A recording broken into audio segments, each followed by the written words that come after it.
Goodbye, January. Hello, February. I'm Darren, and this is 3 things you need to know for Thursday, February 1st. The bank that bought some of Signature Bank's assets during its demise is having some troubles on its own now. New York Community Bank Corp. NYCB stock fell almost 50% after they reported a $252 million loss in the fourth quarter.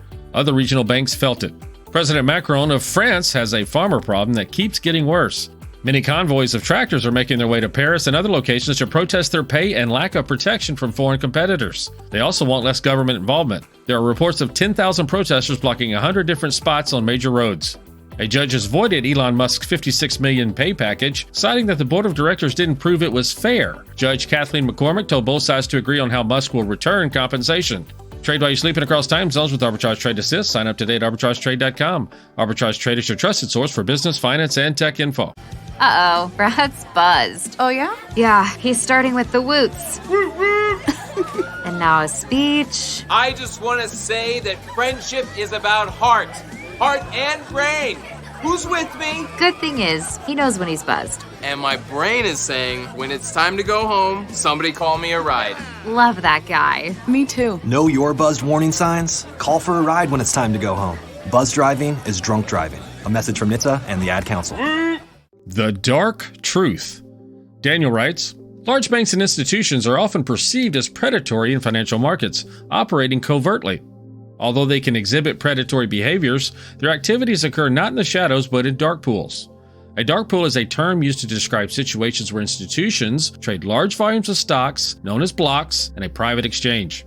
Despite the ominous sound and the concerning lack of transparency, dark pools have become integral to the efficiency of modern markets. Ordinarily, stocks are traded on open exchange such as the New York Stock Exchange or NASDAQ. In these traditional settings, buy and sell orders are submitted to the exchange and matched with other orders to fulfill the requirements of buyers and sellers.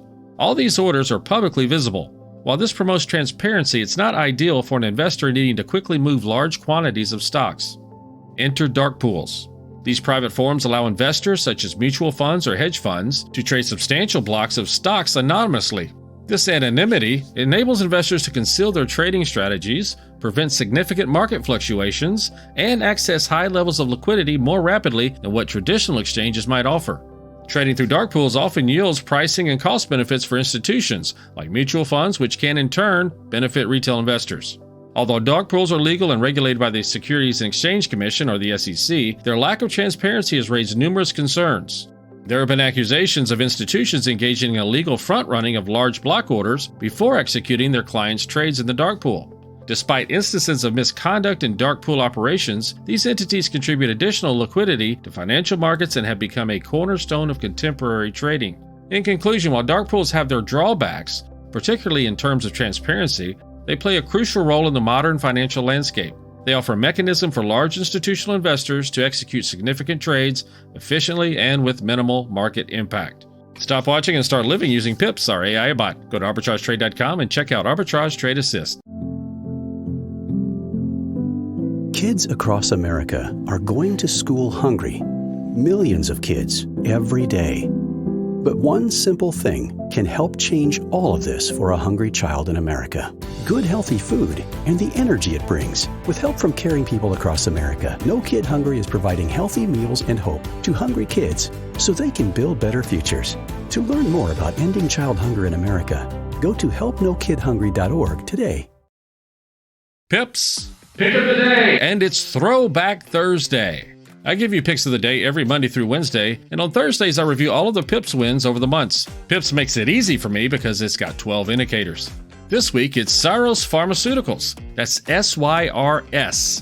Headquartered in Massachusetts, and they develop gene control therapies for cancer and diseases. It was the pick of the day on November 15th, and it opened at $2.72. 3 weeks later, it was at $4.90. Then it hit $5.66, $7.10, and finally $8.16 on January the 2nd. That is right at about a 200% win in about 2.5 months. Thanks, Pips, for the heads up. Go ahead, look at the charts. Curious about our AI bot named Pips? You want to see the graphs and indicators? Well, look for my video post about Throwback Thursdays on social media where I break it all down. Then you can head on over to arbitragetrade.com and put Pips to work for you with Arbitrage Trade Assist. We are not financial advisors. Please do your own research. Arbitrage Trade Analytics LLC is a privately held research company. Arbitrage Trade Analytics LLC is solely responsible for the preparation and distribution of the contents of this podcast. The opinions offered in this podcast are for informational purposes only and are not intended to function as investment advice. Seek a duly licensed professional for investment advice. For more information about the informational research and services offered by Arbitrage Trade Analytics LLC, please visit arbitragetrade.com.